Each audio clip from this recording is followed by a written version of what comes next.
이스라엘 역사를 보면 하나님께서 이스라엘 백성들을 하나님의 백성으로 삼으시고 언제나 함께해 주셨는데, 때마다 좋은 믿음의 지도자들을 세워서 그 지도자들을 통해서 하나님의 나라를 일구시고 이끌어 가셨음을 알 수가 있습니다.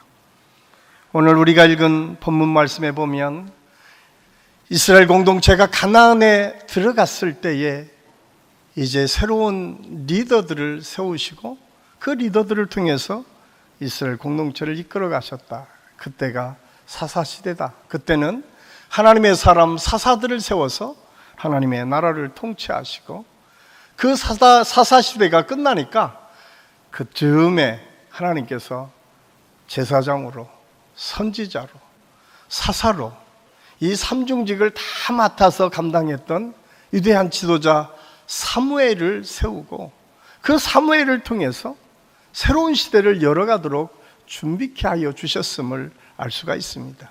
그것이 왕들이 뽑혀지고 이제 왕권 중심의 사회로 변화되는 시기를 사무엘이 감당했음을 알 수가 있습니다. 그 첫 번째 왕이 사울 왕이었고 두 번째 왕이 다윗 왕이었습니다. 그런데 사울 왕을 보면 사무엘상 9장 2절 말씀에 보면 그를 이렇게 표현하고 있습니다. 기스에게 아들이 있으니 그의 이름은 사울이요 준수한 소년이라. 이스라엘 자손 중에 그보다 더 준수한 자가 없고 키는 모든 백성보다 어깨 이만큼 더 컸더라. 사울은 다른 사람이 보기에 건장한 청년이었습니다. 그는 전쟁에 나가면 적군을 무찌를 만한 능력의 사람이었음을 알 수가 있습니다. 그가 왕으로 기름 부음을 받고 세워질 때까지는 특별히 먼저 공을 얻게 되는데, 그것이 전쟁에서 승리하는 공로가 있었음을 알 수가 있습니다. 그가 뽑힐 때에 암몬과 싸움을 승리로 이끄는 사울을 사람들이 기쁨으로 왕으로 섬길 것을 이야기하면서 그를 세웠습니다. 그러나 성경이 그의 결론, 죽음을 표현하기를 아주 비참하게 표현하고 있습니다. 그것은 전쟁에 나가 죽임을 당하는 비참한 말로가 사울 왕의 말로인 것을 알 수가 있습니다. 그는 처음에는 모든 사람이 추앙하는 존경받는 왕으로 시작했지만 결과는 너무 비참해서 차라리 왕이 되지 않았으면 좋았겠다라고 생각할 정도의 사울 왕의 결과, 인생은 비참했음을 알 수가 있습니다. 왜냐하면 사울 왕이 실패했던 가장 큰 이유는 전쟁의 공을 통해서 왕으로 등장할 수 있었지만, 왕으로 하나님께서 그를 기름 부어 세워줬을 때에 또 하나님께서 암몬과 끊임없이 싸울 때마다 하나님께서 은혜를 주셔서 승리할 수 있도록 인도해 주셨고, 나중에는 아말렉하고 싸울 때에 승리를 했습니다. 그 승리를 통해서 민심을 사서 왕이 되었던 사울. 그런데 그 싸움에서 하나님의 명령을 어기게 됩니다. 하나님께서는 아말렉과 싸워서 승리하게 되면 모든 것을 다 진멸하도록 명령하여 주셨지만, 사울이 생각하기에는 그 사람들이 갖고 있는 귀한 것들, 보화와 말과 보석들을 그냥 버리는 것이 너무 아깝게 생각되었습니다. 그래서 하나님의 명령을 어기게 되고, 그 명령을 어겼던 사울을 바라보시며 사무엘 선지자를 통해서 이렇게 하나님께서 말씀하십니다. 사무엘상 15장 22절 말씀해 보면 사무엘이 가로되 여호와께서 번제와 다른 제사를 그의 목소리를 청중하는 것을 좋아하심같이 좋아하시겠나이까. 순종이 제사보다 낫고 듣는 것이 수장의 기름보다 나으니. 하나님의 생각은 그가 좋은 것을 잡아서 하나님께 드리는 제사보다 하나님의 말씀대로 순종하는 지도자가 되기를 원하셨습니다. 그가 먼저 자기의 생각에 좋아 보이는 것, 그것을 가지고 하나님께 영광을 돌려드리는 것보다 하나님은 순수하게 하나님의 뜻을 따라 순종하는 사람을 지도자로 세우기를 원하셨습니다. 그래서 그 유명한 말씀으로 오늘 사무엘상에서 말씀하고 있지 않습니까? 순종이 제사보다 낫고, 순종하는 것이 수장에 기름 부어 하나님의 영광을 돌리는 것보다 낫다는 사실을 말씀하고 있어요. 우리는 가끔 그런 생각을 합니다. 하나님께서는 하나님의 영광을 돌려서 뭔가 잘 드러내고 나타나는 것, 그것만을 원하시는 것처럼 여길 때가 종종 있는데 성경은 그렇지 않다. 성경에서는 충분히 우리에게 말씀하고 있는 것이 끊임없이 하나님 말씀대로 순종하는 지도자, 하나님의 말씀대로 순종하는 믿음의 사람들이 필요하다고 하는 사실을 우리에게 말씀해 주고 있습니다. 그리고 사무엘상 5장 35절에서 이렇게 사무엘이 자기 일생을 표현합니다. 사무엘이 죽는 날까지 사울을 다시 가서 보지 아니하였으니 이는 그가 사울을 위하여 슬퍼함이었고 여호와께서는 사울을 이스라엘 왕으로 삼으신 것을 후회하셨더라. 하나님께서 사울을 왕으로 삼은 것을 후회하셨다고 성경은 기록하고 있습니다. 여러분, 여러분의 일생을 어떻게 사시기를 원하십니까? 혹시 하나님께서 여러분 한 사람 한 사람을 부르시고 초청해서 우리의 삶을 이끌어 가시면서 혹시 내가 차라리 그러지 말걸 이라고 하는 생각 속에 우리가 살아가고 있지는 않은지 우리 스스로를 돌아볼 수 있어야 됩니다. 이어서 세운 왕이 다윗입니다. 오늘 우리가 읽은 말씀은 다윗을 하나님께서 내 마음에 합한 사람이라고 말씀합니다. 하나님 마음에 꼭 맞는 사람, 하나님께서 인간을 평가하시면서 수많은 사람들을 부르시고 하나님의 놀라운 역사 가운데 하나님의 역사를 이루어 가셨습니다.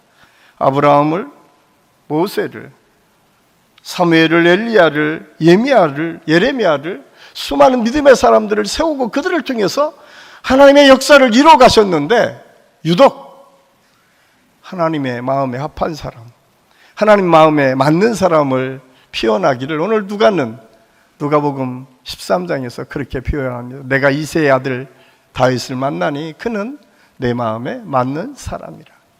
하나님 마음에 꼭 들었던 사람이 다윗이라고 아주 분명하게 선언하고 있음을 알 수가 있습니다. 어떻게 그가 이렇게 하나님의 마음에 드는 합한 사람, 다른 어떤 위대한 사람들도 감당하지 못했던 그 축복의 역사를 누릴 수 있었을까? 저는 이제 새롭게 우리 한신교회의 리더들을 뽑아야 될 텐데 그 리더들을 뽑는 기준을 어떻게 삼아야 될까 생각하며 오늘 다윗의 이 지도력에 대해서 함께 생각하려고 합니다. 하나님 마음에 합한 지도자, 하나님의 마음에 합한 믿음의 사람들을 찾고 있는데 과연 나는 어떤 지도력과 어떤 마음으로 지금 하나님 앞에 서 있는가를 함께 생각하며 은혜 받기를 원합니다. 특별히 저는 오늘 이 말씀을 준비하면서 두렵고 떨리는 마음을 가지고 말씀을 선포하게 되었습니다. 왜냐하면 하나님께 부름받는다는 것, 하나님 앞에 쓰임받는 지도자로 세움을 받는다라고 하는 것은 결코 쉬운 일이 아니기 때문에 그렇습니다. 부름을 받은 사람, 그리고 부름받기를 소원하는 모든 사람이 다 어떻게 믿음 가운데 내가 하나님 앞에 설 것인가를 먼저 생각할 수 있을 때에 정말 하나님께서 필요하고 하나님께서 적합한 곳에 우리를 세우시고 인도해 주신다는 사실을 우리는 잊어서는 안 됩니다.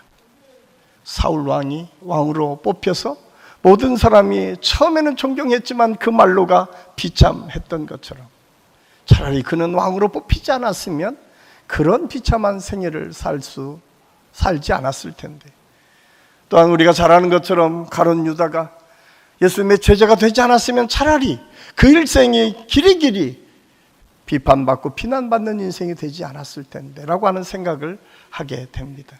그러기에 우리는 언제나 겸손하게 하나님 앞에 무릎을 꿇고 하나님께서 원하시는 삶이 무엇인지를 알아야 됩니다.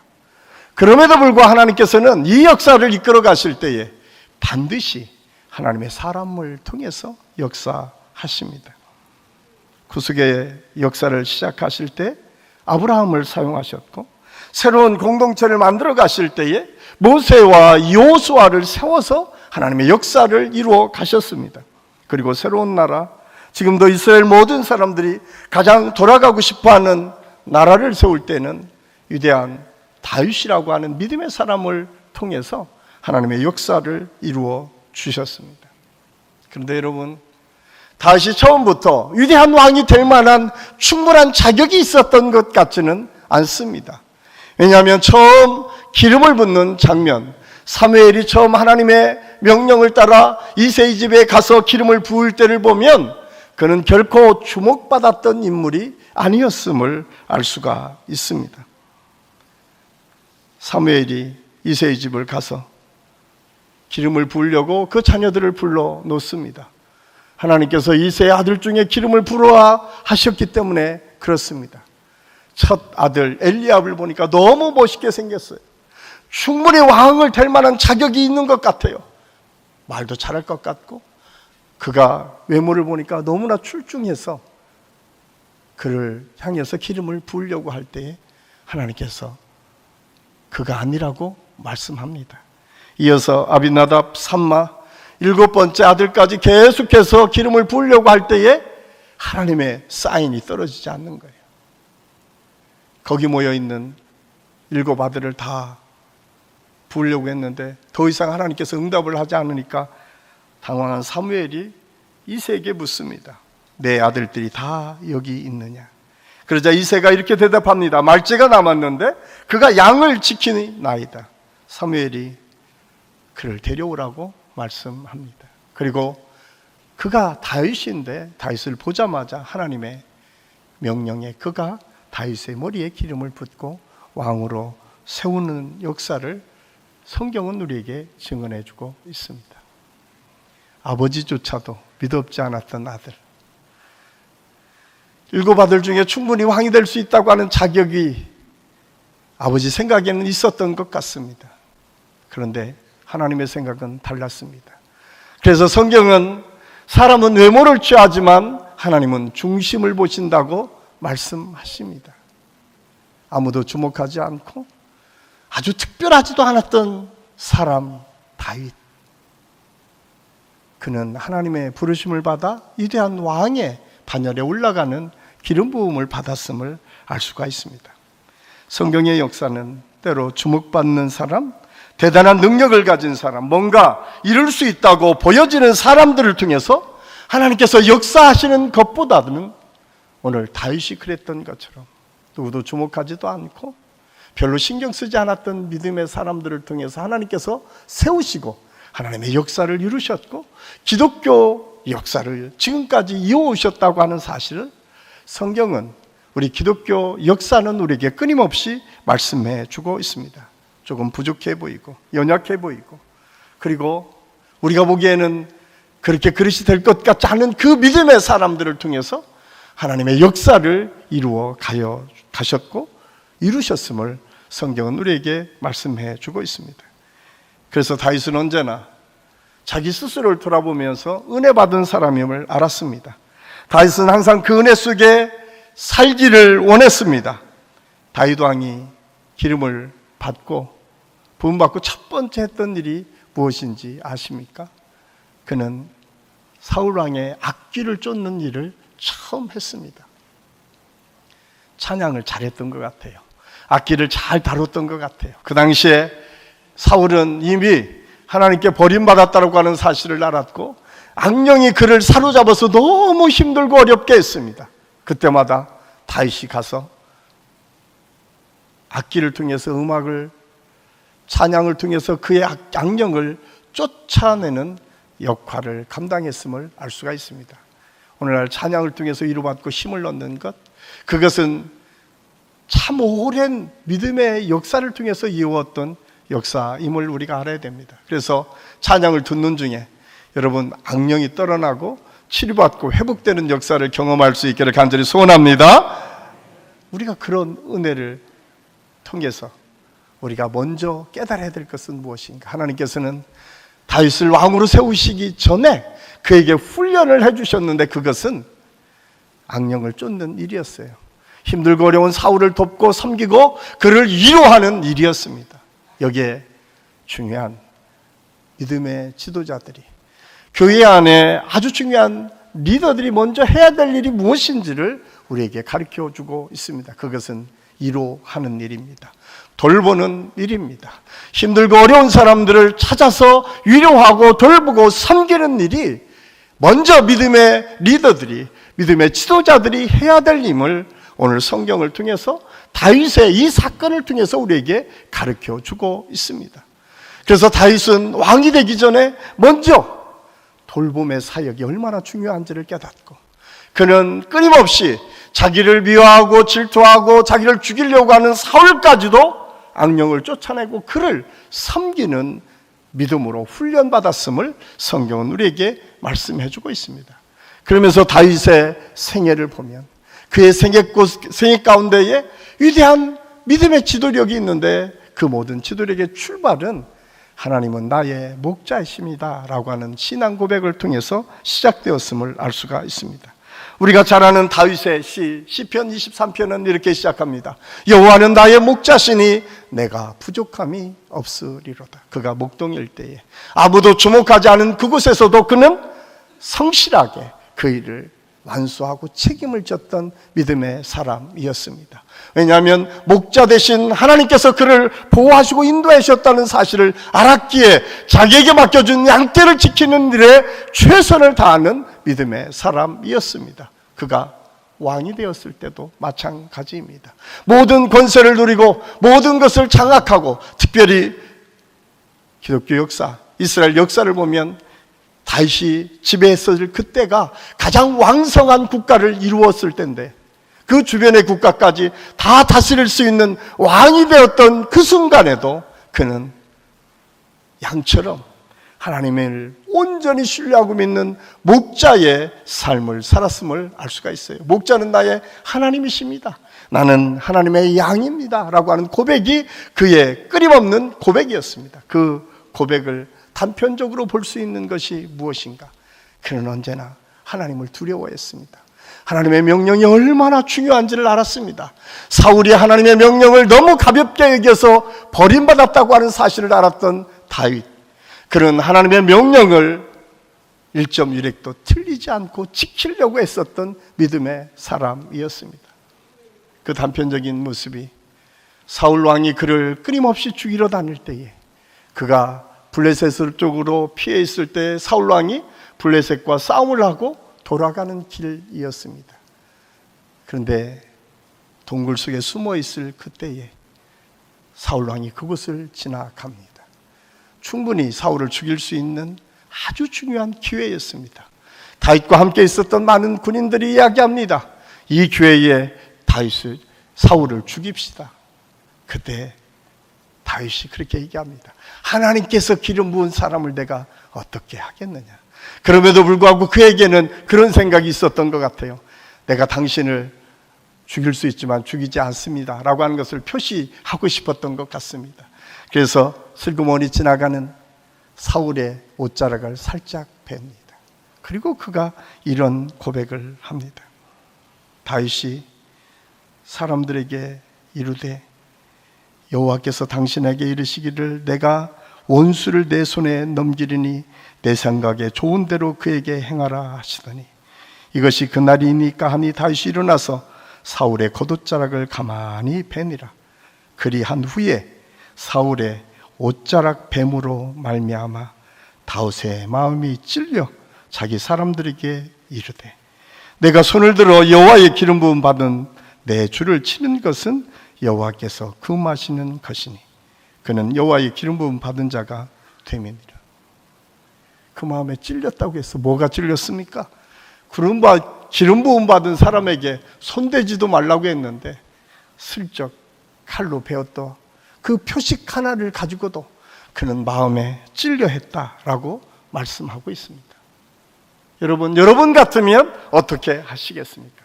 지금 수십 년 동안 사울 때문에 어려움을 당했습니다. 이제 더 이상 사울을 따라가는 사람들이 많지 않습니다.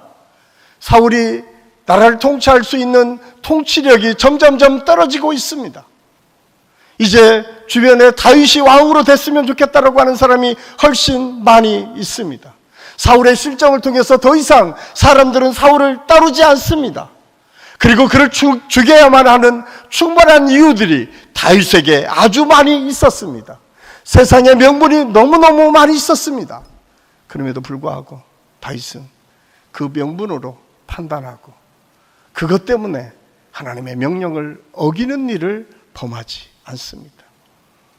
세상의 기준으로 판단하지 않습니다. 세상의 방법으로 문제를 해결하려고 하지 않습니다.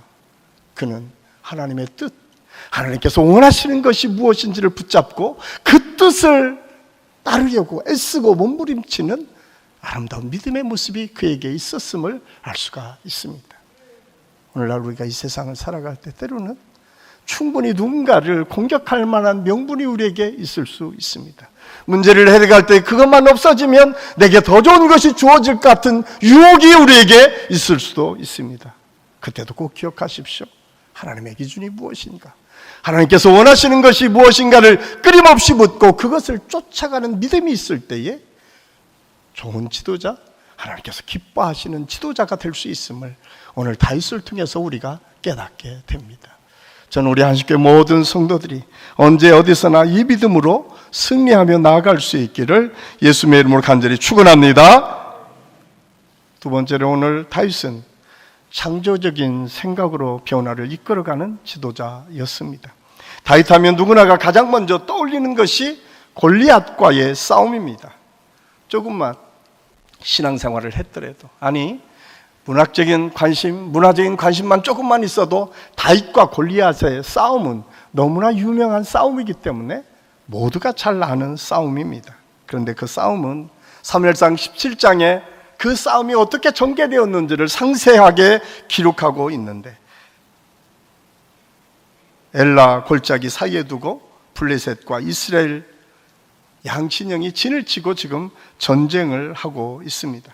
그런데 블레셋은 기세등등하게 소리치고 있고 이스라엘 군대는 쩔쩔매며 두려워하고 있는 장면을 성경은 묘사하고 있습니다. 기세등등한 블레셋은 그 이유를 가만히 보니까 구척장신 골리앗이 있었습니다. 그 주변에 누구도 골리앗을 이긴 사람이 없었던 것 같습니다. 그래서 골리앗은 그 많은 이스라엘 군대 앞에 나와서 떵떵거리며 소리칩니다. 그가 서서 이스라엘 군대를 향하여 외쳐 이르되 너희가 어찌하여 나와서 전멸을 벌였느냐? 나는 블레셋 사람이 아니며 너희는 사울의 신복이 아니냐? 너희는 한 사람을 택하여 내게로 보내라. 그가 나와 싸워서 나를 죽이면 우리가 너희의 종이 되겠고 만일 내가 이겨 그를 죽이면 너희가 우리의 종이 되어 우리를 섬길 것이다. 골리앗은 그렇게 얘기합니다. 야, 누구든지 나와봐. 나하고 싸워서 나를 이기면 너희가 이기는 것이고 나에게 지면 우리가 이기는 것이다 라고 이야기를 합니다. 이때 이스라엘 군사들이 어떤 태도와 자세를 취했습니까? 모두가 벌벌 떨었다라고 성경은 기록하고 있습니다. 사무엘상 17장 11절을 보면 사울과 온 이스라엘이 블레셋 사람의 이 말을 듣고 놀라 크게 두려워함이라. 사무엘상 17장 24절은 이스라엘 모든 사람이 그 사람을 보고 심히 두려워하여 그 앞에 도망하여 뿔뿔이 흩어졌다고 성경은 기록하고 있습니다. 이스라엘 군사들은 벌벌 떨고 두려워하고 도망쳤습니다. 싸울 의지를 상실했습니다. 이미 싸움에서 졌습니다. 그래서 흔히 이 싸움을 다윗과 골리앗의 싸움, 이것은 계란의 벽치기다, 누구나가 골리앗이 당연히 이기는 것처럼 여기는 싸움이라고 알려지고 있습니다. 여기에 사단의 무서운 전략이 있습니다.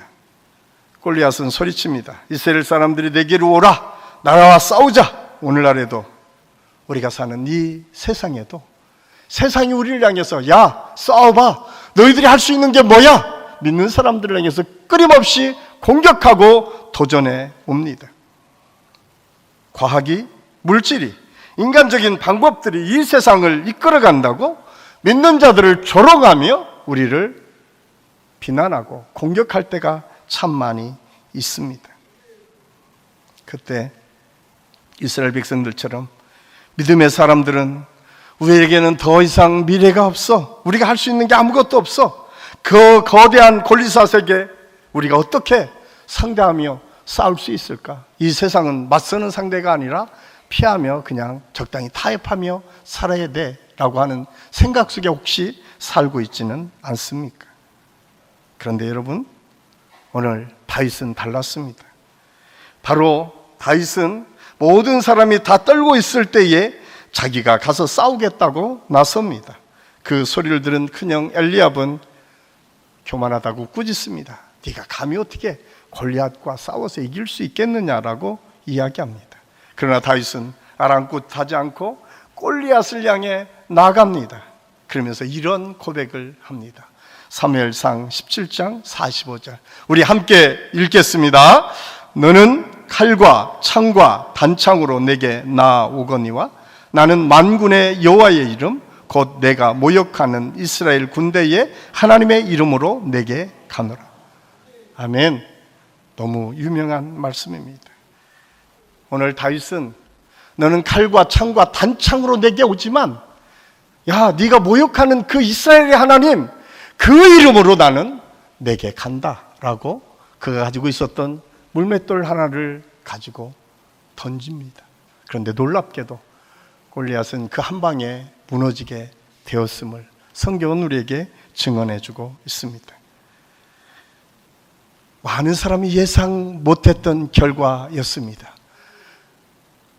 아무리 생각해도 무너질 것 같지 않았던 골리앗이 하루아침에 눈앞에서 쓰러지는 모습을 보고 이스라엘 백성들은 어떤 생각을 했을까요?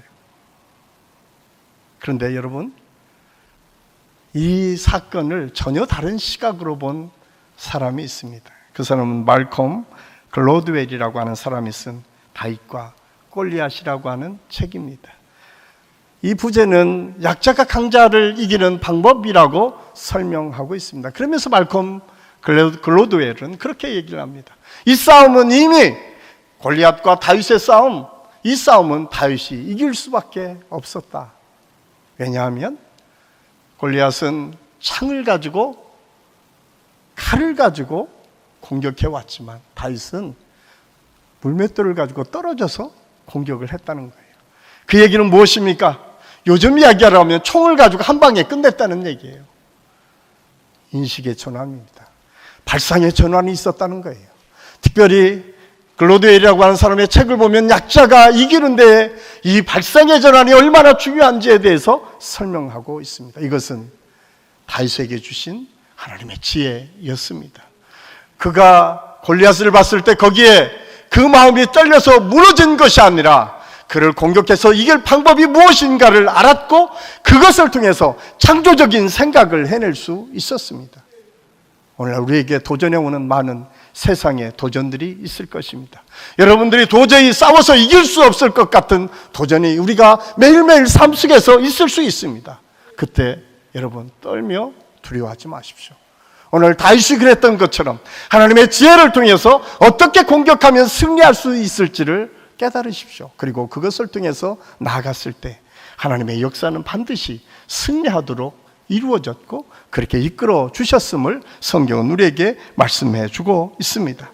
저는 이 은혜가 우리 모든 성도들에게 있어서 여러분에게 매일매일 닥쳐오는 모든 문제들 앞에 하나님께서 주시는 지혜로 그 창조적인 생각을 가지고 능히 이겨나가는 축복의 역사가 있기를 예수님의 이름으로 간절히 축원합니다. 또한 오늘 말씀을 통해서 우리가 깨달을 수 있는 것은 무엇입니까? 다윗은 자기 잘못을 인정하고 회개하는 겸손한 지도자였습니다. 다윗은 위대한 왕이었습니다. 모두가 부러워할 만한 왕이 된 것입니다. 그런 다윗에게 위기가 옵니다. 그것은 골리앗이 아니라 오히려 밧세바라고 하는 여인의 유혹이었습니다. 그가 어느 날 궁전을 지나가다가 그 여인에 홀려서 그 여인을 변하게 됩니다. 거기에서 끝난 것이 아니라 그가 그 남편 우리아를 최전선의 뇌물에 죽게 합니다. 그리고 그 아내를 자기 아내로 삼게 됩니다. 시간이 지났습니다. 겉으로 보기에는 아무런 문제가 없는 것처럼 보여졌습니다. 그리고 그는 왕으로 승승장구하며 살았습니다. 그러던 어느 날 저 시골에서 한 선지자가 그를 찾아옵니다. 그리고 그 선지자가 그에게 이런 이야기를 합니다. 왕이요, 가난한 자와 부자가 있습니다. 가난한 자는 암양새끼 하나가 있었고 부자는 소와 양떼가 너무 많아서 주체할 수 없을 정도로 많이 있었습니다. 그런데 하루는 다른 곳에서 손님이 왔습니다. 그러자 그 부자가 하나밖에 없는 그 양새끼 가지고 있는 가난한 자의 것을 빼앗아 잡아서 그걸 가지고 그 손님을 대접했습니다. 이럴 때는 어떻게 해야 되겠습니까? 그러자 다윗이 그렇게 얘기합니다. 어찌 그런 나쁜 놈이 있느냐? 그 사람을 반드시 죽여야 될 것이다. 그리고 4배나 갚아줘야 될 것이다. 그러자 나단 선지자 그렇게 얘기합니다. 그게 바로 당신입니다. 여러분, 지금 다윗은 어떤 상황에 놓여 있습니까? 다윗은 위대한 왕으로 승승장구하는 왕이었습니다. 나단을 죽일 수도 있는 권세를 가지고 있는 왕이었습니다. 그게 그 과거를 들춰낸다고 하는 것은 생각할 수 없는 일일 것입니다. 그런데 여러분, 다윗은 어떻게 했습니까? 내가 여호와 앞에 범죄하였나이다. 그는 그 나단 선지자의 지적 앞에 무릎을 꿇고 인정을 합니다. 그리고 회개합니다. 그러면 시편 51편에 이렇게 고백합니다. 하나님이여, 주의 인자를 따라 내게 은혜를 베푸시며 주의 많은 긍휼을 따라 내 죄악을 지워주소서. 나의 죄악을 맑게 쓰시시며 나의 죄를 깨끗이 제하소서. 그는 하나님 앞에 자기 죄가 무엇인지를 알았고 고백하고 돌이켰습니다. 그러면서 그가 이런 고백을 합니다. 주의 얼굴을 내 죄에서 돌이키시고 내 모든 죄악을 지워주소서.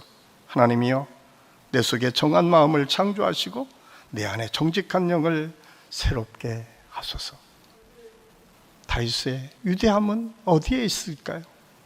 그가 탁월한 지도자였기 때문에 모든 나라를 무찌르는, 그래서 그 많은 나라를 통치할 수 있는 강성한 나라를 이루었기 때문에 그가 언제 어디나 특출나게 악기들을 쫓아가는 명연주가로 또 성경에 수많은 기록을 남겼기 때문에 그가 위대한 것일까요? 오늘 성경은 내 마음에 합한 자라라고 했던 그 이유가 여기에 있지 않을까요? 자기의 잘못을 시인할 줄 아는 사람, 그리고 그것을 돌이키고 잘못이 있을 때 하나님 앞에 죄를 회개하고 돌이키며 내가 다시는 내 마음에 정한 영을 새롭게 하여 주시고 정한 마음을 내게 주셔서 다시는 이 죄 속에 내가 있지 않기를 원합니다. 고백할 수 있는 용기 있는 믿음, 이 믿음을 가졌기에 그가 위대한 지도자가 아닐까요? 오늘 이 세상을 우리가 살아가면서 우리는 조그만 나를 지적하는 일 앞에 우리가 얼마나 화가 나는지 모릅니다. 아니, 내가 실수해서 잘못한 과거가 조금만 들추면 그것 때문에 전전긍긍하며 아파하고 힘들 때가 얼마나 많이 있습니까? 그런데 오늘 다윗은 그 도전 앞에 정직하게 하나님 앞에 회개하고 돌이키고 있음을 오늘 성경은 우리에게 말씀해주고 있습니다. 위대한 지도자, 그는 실수하지 않고 완벽하고 모든 것을 이뤄가는 뛰어난 사람이 아니라 실수가 있을 때에 그것을 인정하고 돌이킬 줄 아는 사람, 누군가 말을 할 때 듣고 그것 때문에 아파하고 힘들어하고 그것을 바꾸어서 하나님의 뜻대로 살려고 몸부림치는 사람, 이 사람들이 진정한 지도자이고 이런 사람들을 통해서 하나님의 역사는 계속 이루어졌음을 성경은 우리에게 말씀해 주고 있습니다. 사랑하는 한식교회 성도 여러분, 우리가 이제 올해가 아니면 내년 초쯤에 우리 교회에 믿음의 리더들을 세우게 될 것입니다. 그것을 소망하는 분들도, 그렇게 되기를 원하시는 분들도, 그렇게 뽑기를 원하시는 저와 여러분도 우리가 기도해야 될 게 무엇일까요? 주님, 내 기준으로 뭔가를 판단하고 생각하며 살고 있지는 않은가? 목자 되신 하나님의 기준을 가지고 하나님의 뜻대로 살려고 몸부림치는 믿음이 내게 있는가? 내가 어떤 환경 안에서도 두려움 없이 창조적인 생각을 통해서 하나님께서 주시는 지혜를 가지고 도전하며 그것을 돌파할 수 있는 믿음을 내가 가지고 있는가? 혹시 내가 잘못했을 때에, 내가 실수했을 때, 그것을 지적당할 때마다 나를 돌이켜보고 회개하고 돌이킬 수 있는 믿음이 내게 있는가? 그것을 살펴보며 저는 우리 교회뿐만 아니라 우리 가정에서도, 여러분이 이끌어가는 공동체 안에서도, 또 직장에서도, 여러분이 만나는 모든 삶의 과정 안에서도 그런 하나님의 은혜와 축복을 통해서 늘 승리하며 나아갈 수 있기를 예수님의 이름으로 간절히 축원합니다. 기도하겠습니다. 사랑의 아버지 하나님, 이새의 아들 다윗을 만나니 내 마음에 합한 자라 말씀하신 하나님의 말씀을 기억합니다. 다윗이 위대했던 것은 완벽하고 뛰어난 리더십을 가지고 이스라엘을 이끌었기 때문이 아니라 나의 주인 되신 하나님만을 바라보며 그 기준을 가지고 이스라엘을 다스렸기 때문이요, 어떠한 위험 속에서도 흔들리지 않고 하나님께서 주신 지혜를 가지고 창조적인 생각을 가지고 그것을 돌파했던 리더십이 있었기 때문이요, 내가 실수하고 잘못했을 때, 그것이 지적당할 때마다 겸손하게 무릎 꿇고 회개하고 돌이켜서 마침내 하나님의 뜻으로 나를 세워가는 그 믿음이 있었기에 그가 내 마음에 합한 자라 인정받았음을 오늘 말씀을 통해서 배웠습니다. 주님, 우리 모두가 그 믿음으로 살아가게 도와주시옵소서. 우리 한식교회 모든 성도들이 삶의 모든 과정이 하나님의 그 누수의 덧입힘으로 승리하는 삶을 살게 하여 주시고, 앞으로 뽑힐 우리 리더들이 그런 믿음 위에 세워질 수 있도록 역사하여 주시옵소서. 예수님의 이름으로 감사드리며 기도하옵나이다. 아멘.